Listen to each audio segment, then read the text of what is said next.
Welcome back, everyone. We are lined up next with James Hare, and he's going to talk all about patching, something many of us on the beer farmers are very passionate about. So take it away, James. Hi, I'm James Hare, and so I can get this actually started here. All right, so I've worked in information technology for about 20 years. I started in 1997 working as a help desk guy for a regional internet service provider, and worked my way up through a number of positions. I now work as a systems management expert, primarily doing government contracting with federal and state governments here in the United States. I've done some consulting with private business, primarily in government at this point. When I am not patching systems, I try to do a lot of snowboarding. And then in the off season, I like to bicycle, hike, and camp. We're talking about beer. I really love beer. My favorite beer is an American beer called Heady Topper from a little brewery called The Alchemist. If you ever get a chance to go to Vermont, great spot in Stowe, Vermont. So just to start off, a little bit of an idea of why we patch. So one of the bigger ones for me, just looking at it, is the Maersk Line incident in 2017. This is a ransomware incident where they got hit with the NotPetya ransomware. That ransomware made use of the Eternal Blue exploit that was a wonderful invention of the NSA that was disclosed by the shadow brokers around March 2017. It was immediately patched by Microsoft. But then even in June 2017, 3 months later, we see it being successfully exploited to cause over 300 million in losses. It took down Maersk shipping, I think, for 2 or 3 days. So a very serious incident. Just last year, Baltimore City in Maryland got hacked with the exact same malware, exact same Eternal Blue exploit. The city ended up paying over $18 million in remediation costs. And the folks who did the after action audit made it very clear that by not patching their systems for over 2 years, they basically left their door open to an attack by just about anybody. It didn't take a heck of a lot of skill to use Eternal Blue in May of 2019 to exploit a system. And then finally, we've had a real uptick in Ryuk ransomware attacks in September and October of 2020. One of the more recent ones here in the United States was United Health Services got hacked. They haven't really given a lot of information, but Ryuk has previously used IE and Acrobat vulnerabilities that were patched a very long time ago. So these incidents show that patching is something that you got to do it. You will get caught with your pants down if you don't. And when you open a support call with just about any vendor, one of the first questions they're going to ask is, are you up to the current patch level? So it's something you need to pay attention to, not just for these incidents, but also to make your life easier if you need support. The rate of vulnerabilities has been increasing every single year. In 2017, there were 6,447 CVEs. The next year, the rate more than doubled. And we've had steady increases each year. This year, in October, we already have 15,209 publicly disclosed CVEs. So there's, I believe the number I read 2-3 years ago was 50 or more discovered a day. Obviously, that number has increased quite a bit. Just looking in the Windows world, this is the last 3 months. October 2020, CVE 2020 16898. This allows remote code execution just by transmitting a specially formed IPv6 packet. And that's present in every single current release of Windows 10 and Windows Server 2019. The 16947 is an Outlook bug, allowing for RCE if you get a specially crafted email. September, 16875 is an Exchange flaw that allows for RCE with a now formed email. I know a lot of people aren't doing their own Exchange anymore, thanks to Office 365 and other hosted services. But here we go. If you're hosting your own email, you might be looking at this. And then 1210 is a SharePoint vulnerability where a specially crafted application package could cause remote code execution on your SharePoint server. And finally, in August, we had 2020-1472, which was the zero logon flaw, which sounded really interesting. I haven't actually seen any information about it being exploited in the wild, but another issue where authentication is basically useless on a single computer. And finally, this 1380 is a flaw in Internet Explorer, which is still out there, still on every Windows 10 computer. And this allows for RCE when you get to it's a drive-by RCE from any web page. So it's not just that we have a large number of vulnerabilities, they are very, very serious. Allowing for remote code execution puts you in real serious problems, especially when chained with a privilege escalation attack. You can get a wormable malware very easily with just a couple of these vulnerabilities. So that's why we patch our systems. So the patch cycle, at least as we do it here, it is really a three-step process, but each step is going on continually. The first step is discovery, where we're identifying any new or old vulnerabilities in our environment. We are assessing our inventory and discovering new systems, and we're researching that inventory, and we're researching what's out there patch-wise to determine what's needed to mitigate our vulnerabilities. The second step is mitigating those vulnerabilities. I think the most important part of this step is actually testing the patches before they're deployed. While Microsoft and all the other vendors make a real honest effort to test every single thing that's out there, your environment is going to be different than their test environment. You may have custom line of business applications they've never seen. So you need to make an effort to test before you deploy to production so that you don't have issues cropping up after patching. Because one of the biggest issues I've run into in getting systems patched on time is business units requesting that they not be patched at a certain time because they're concerned that patching is going to cause disruption. The only way that you can avoid that issue is to work with your people in ahead of time so that they're not concerned about patches causing issues. Finally, we need to report on how our patching has gone. We have to verify that the mitigation steps have gone properly, but we also need to be aware of how the process has gone so that we can continually improve our process. We want to make sure that we are delivering patches as quickly as possible, as accurately as possible, with as few issues as possible, and that means we are continually looking to improve our process.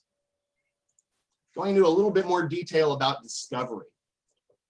So in a perfect world, every single inventory record in your inventory management system is going to link to a specific user or business owner. I have yet to work at any organization where that's true for every single asset. Some do better than others. But for patching, we need to know as much as possible. We want to know 99.999 or whatever so that we aren't running into systems, either rogue IT assets or assets that didn't get into our management system or whatever. We want to make sure we know those. So we can use our existing data. We may have an Active Directory implementation or other directory implementation that gives us data about our endpoints. We may have antivirus or other systems management tools that will give us information about our inventory. And then again, we may have an inventory management product. We want to make sure that all of those existing data sources agree on what's out in the environment. And we also want to make sure that all of those data sources are updated as new assets come into the environment. And then we also need to do active discovery. Now, in most cases, whatever management tool you're using, may it be SCCM, Tanium, HCL BigFix, Norton, there's so many different ones out there. It's one of the difficulties with this talk. They're all going to have a similar discovery process, and that's going to be usually some kind of ping sweep. I use Nmap a lot for discovery. I've used Landsweeper, and all of the commercial tools are going to use a very similar technique, just pinging everything in the network to try to detect systems, and then doing a little bit of detection based on the response to try to detect what an operating system is, give you a confidence interval about that so that you can determine what to do with any unmanaged assets. The other thing we need to know is that discovery is a constant process. We're not just doing it right before patching. We are continually discovering new systems. We're continually aware of things in our environment. And we want to be sure that we're communicating with other business units who may be adding new PCs, who may be bringing on a new office, so that we're aware of those changes so that we can be prepared to patch them properly. So when we're doing our research, the first thing we have to do is have an up-to-date patching status of the systems in our environment. It's not as important these days with Windows 10 because Microsoft now delivers all of their patches in a cumulative package, but we still need to know what's out there. We still need to know the patching status, and we need to know, especially with those cumulative updates, where we may have to deliver a 1 GB or larger update to a large number of PCs. We may engage in vulnerability scannings. If you've got something like Tenable Nessus, that information can also inform the patching process. One thing I've run into in some of my engagements has been that you may not necessarily be able to trust your patch management product entirely because it may not be aware of all the dependencies involved with a specific vulnerability. So you may find from a vulnerability scanning program that you do have an issue that your patch management program isn't actually identifying. So we want to make sure we're using all of our inputs. We need to make sure that any remedial patching is addressed as soon as possible. Those are your biggest problems. You know, if we looked at the Baltimore City, a real remedial patching program might have saved them from that issue. We need to remember that Microsoft is not the only source of vulnerability or patching needs. Adobe and Google both release patches on Patch Tuesday. Google Chrome very often has security bugs beyond just including Adobe Flash. Adobe Flash, thankfully, will be going away as of December, but that's something where you may need to actually keep in mind that there are some users who may have applications that still use Flash that have not been updated to remove that Flash component. So another thing you need to be aware of while you are researching what's out there is where you may have to exclude systems from patching, where you may have to kind of apply a light glove on very important users or developers who may need their systems in a very stable condition so they don't run into issues with their applications. And that's what we get to, where it's not just about what patches need to be deployed. We need to know what business units need a little bit extra care when we're deploying patches.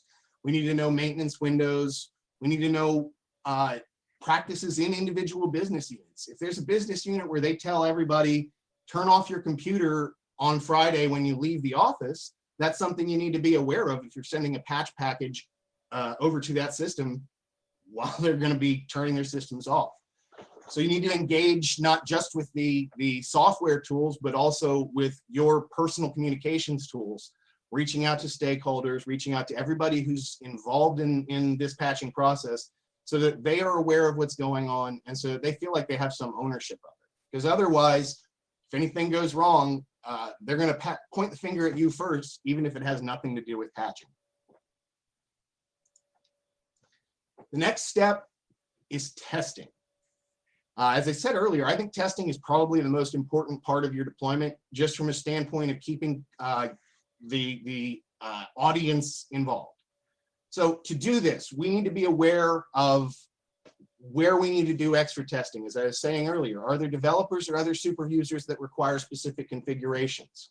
I know in one of my engagements, we had developers who needed to have a specific version of the JDK or they couldn't do their job. And we had to kind of tiptoe around them because normally we wanted to update the JDK to the most recent version. And that involves setting up exclusion groups, communicating them and knowing when and where they might be ready for an upgrade so that we were making sure we didn't disrupt their development activities. You need to be aware of any critical line of business applications. Just a week and a half ago at an engagement, I found out that we had patched a system with a very important, I believe it was a critical bug for SharePoint, but that critical patch had broken a line of business application on that SharePoint server, and we had to pull it back very quickly. We didn't even know we had SharePoint on that server because we hadn't engaged in the kind of research and testing we needed to, so we ran into a problem.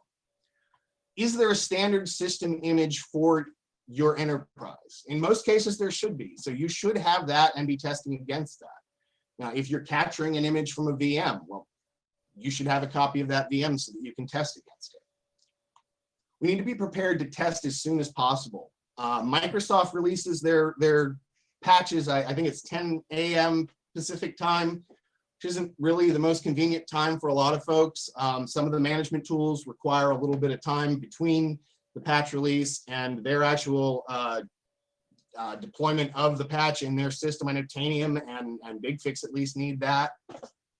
So you may need to actually use whatever automatic patch capability your patch program has in order to run that test if those patches are being released outside of your normal business hours, which, you know, I assume one Pacific is not normal business hours in the UK. And then finally, when we are testing, we need to make sure that the systems that are used in testing are assigned to users that we can trust to make a report of a problem and to actually make a useful problem report. They don't all have to be IT workers, but we want to make sure we're working with people who will actually test everything they're supposed to do and will get back to us if it's an issue. And finally, the mitigation steps. After we've made sure that we're safe, we want to deploy them to our production systems as quickly as possible. When we're doing that, we need to consider bandwidth usage both within our wide area network of our offices and external network bandwidth. Most of your patch management systems are going to end up downloading stuff into a central store and distributing it. But if you've got a smaller branch office that is served by a T1 link or something even worse, you may need to consider that before you do deployment to ensure that there is a distribution point or some kind of peer-to-peer patching available at that location. We need to make sure that we communicate to the users when patching is going to occur and what their responsibilities are. We need to let users know, we will be patching at this time. Please log off, save your work, whatever you need them to do. If we're going to restart the systems, we need to let them know, because again, the more we communicate with the users, the more we bring the stakeholders into the process, the less problems we're going to have down the line when, if we have an issue, they're ready to report it to us and we're ready to work with them to fix it. Finally, we need to work, once we've done all of this patching, our endpoint should report back their status, and we should report that status back to concerned business units. I know I've got a bunch of server administrators that I send out a patching status report every month. They probably never read it, but it's a good way to make sure that they're aware of what's going on and that everybody is on the same page. And then after we finish our patching status report for 1 month, that is our preliminary input into discovery for the next month. What systems need to be patched, what their current patch status is, and then where we're going as we move forward. And so for process improvement, this is where we're looking at stuff like, if we've got a severe bottleneck where we've got a business unit where all the systems are not receiving patches in a timely manner, we need to research that, talk to those people, either make process or software changes to support them to ensure that we're not taking a real long time to patch. If we have business units with persistent patching issues, we need to speak to those business units and ensure that their behavior is not causing those issues. As I was saying earlier, you have some instances where even if you've communicated it to everybody, you may have an office where people are told to turn their computers off on Friday night. And with this continuous communication, and don't just warn users about patching, we need to be available for comments afterward. You need to be available not just for comments about the patches, but for comments about the process so that people feel that the door is open with the team and they can work with you to make it work for them. We need to follow up about special requests. If you've got developers, very important people, anything like that, follow up with them afterward to make sure whatever software or process changes you put in place actually worked. And you need to make sure, as I've said a bunch of times, that all of our stakeholders are owners of the process. Because if the stakeholders are not owners of the process, they will kick back, and that's when you end up having one group that hasn't been patched for 6 months, and then all of a sudden you're talking to the security incident manager about why that system wasn't patched. And the real reason it wasn't patched was because you hadn't built that trust, you hadn't gotten everybody involved in the process, and you weren't using all of the tools that are available to you. Because one of the most important tools available to us as information security professionals is communication. We really do have to be constantly communicating with the people we're working with, because otherwise it's edicts from on high from folks they don't know, instead of helpful suggestions from colleagues they trust. So that's the basics. If anybody's got questions, I'll be happy to answer them. I know this is a little bit conceptual, not as much talking about specific tools. That's mainly because I work with one specific tool and I don't really want to leave things really tied to one tool. I think the process is the same regardless of what you're using. Most of the tools offer the same basics. So really, any questions? Awesome talk, James. And you spot on. Like, to me, tools are only part of the thing, a very small part of the thing, in my opinion. It's the culture, the process, and all of that that forms the biggest part of it. Tools only just kind of fill in my opinion. So there are I see 2 questions. The first one about managing stuff that can't be patched. You know, I've run into a couple of instances. The first thing is making sure it's properly documented, just because that's important from an auditing standpoint. If you have a system that can't be patched, you need to have every single exception in the world like that completely documented, in line with whatever your internal security procedures are. Here in the States, most of that stuff's written by each company. So it depends a great deal. From a software standpoint, that is a device that needs to be segregated from the network as much as possible, placed in a network segment where it can talk to everything that it needs to and nothing else. And the other thing is to try like heck to get rid of anything that can't be patched, because that device is just waiting to be made a zombie. And then with patch prioritizing, again, it's a little bit easier when you're working in a government space, because the IT security manager tells everybody what they're going to do and they follow it. So patching is the priority that we want it to be. We've had to fight sometimes to try to get patches deployed a little bit more quickly, but generally it's not a big deal of getting everybody in line. In private business, I've found the easiest way to get other business units to accept the priority of patching is really to force them to document any exceptions from the patching policy. Because if they want you to wait 2 weeks, well, then they need to be the one who demonstrates the business reason, and also the people who sign off on it. Because in the end, then any responsibility for that decision to alter your patch program is on them, not you. Because in the end, that's your only way you can really cover your ass, is making sure that exceptions from security policy are documented and that somebody else signs that documentation so it's not on your head. Yeah, I totally agree. So I did warn you before we started, I had a question. So recently we've seen some articles, and I'm not going to go into who or what, but there have been articles stating that maybe you shouldn't patch, or at least wait weeks before you patch. I think it's more from a consumer point of view, but I think many can still read it in terms of certainly a smaller business. What are your thoughts on that? I mean, you've covered some topics, but what are your thoughts on those saying that kind of thing? You know, it's a challenging question. Working in the government space, there is certainly at least the perception that we are in a much more active threat environment. So there is the impression that things need to be out there quickly.